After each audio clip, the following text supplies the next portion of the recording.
అందరికీ నమస్కారం అండి. శైలజ వినిపించే కథల ఛానల్కు స్వాగతం.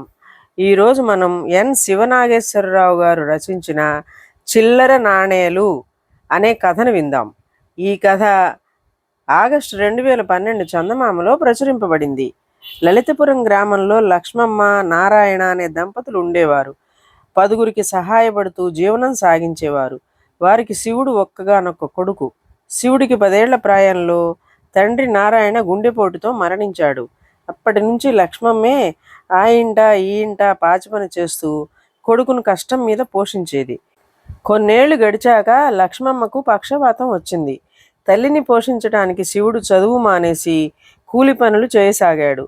కొడుకు కష్టపడటం చూసి లక్ష్మమ్మ కన్నీరు పెట్టుకునేది. అప్పుడు శివుడు, అమ్మా, నీకు సేవ చేయటం నాకు సంతోషమే గాని కష్టం కాదు అని ఓదార్చేవాడు. కొంతకాలానికి లక్ష్మమ్మకు మరణ ఘడియలు సమీపించాయి. ఆమె కొడుకును పిలిచి, నాయనా, నా కోసం ఎంతో కష్టపడ్డావు, నాకు ఎన్నో సేవలు చేశావు, నీకంతా మంచే జరుగుతుంది.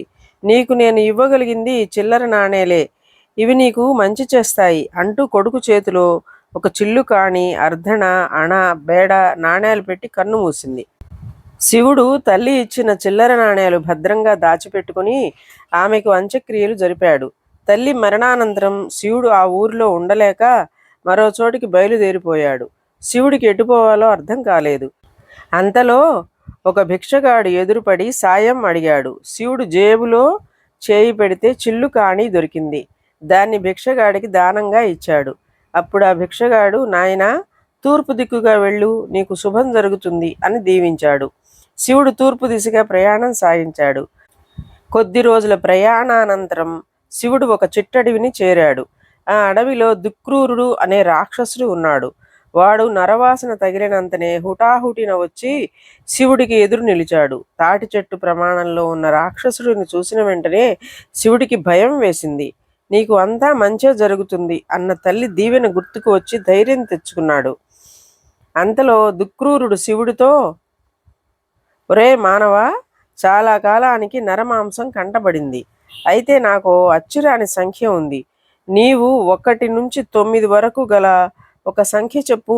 నీవు చెప్పింది నాకు అచ్చురాని సంఖ్య అయితే నిన్ను వదిలేస్తాను, కాకుంటే నిన్ను కబళిస్తాను అన్నాడు. శివుడు జేబులో చెయ్యి పెట్టి తడిమితే తల్లి ఇచ్చిన చిల్లర నాణ్యంలో నుంచి అర్ధనా తగిలింది.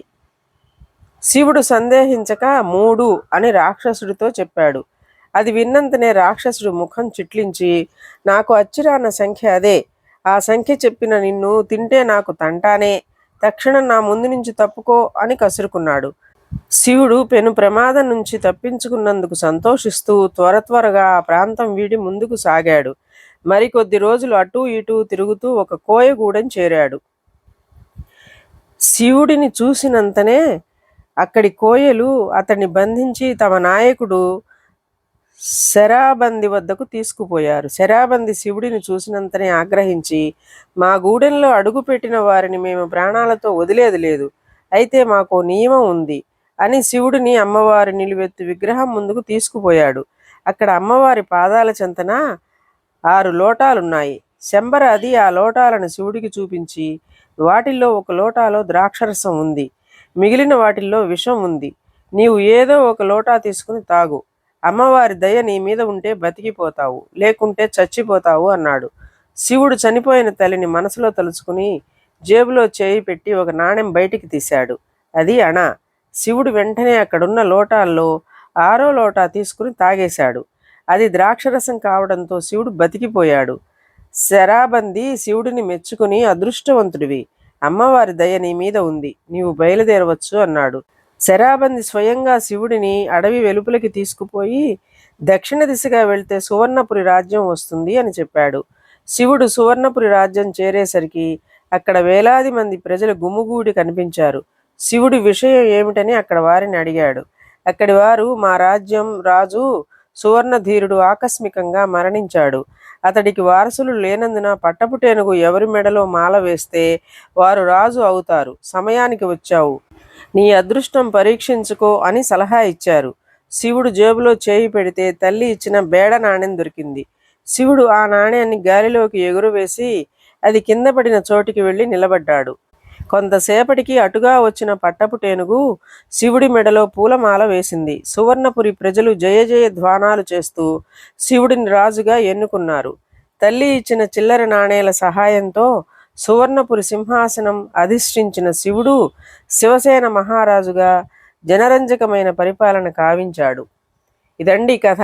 ఈ కథ మీకు నచ్చినట్లయితే లైక్ చేయండి, షేర్ చేయండి, కామెంట్ చేయండి, సబ్స్క్రైబ్ చేసుకొని నన్ను ఎంకరేజ్ చేయండి. నమస్కారం అండి.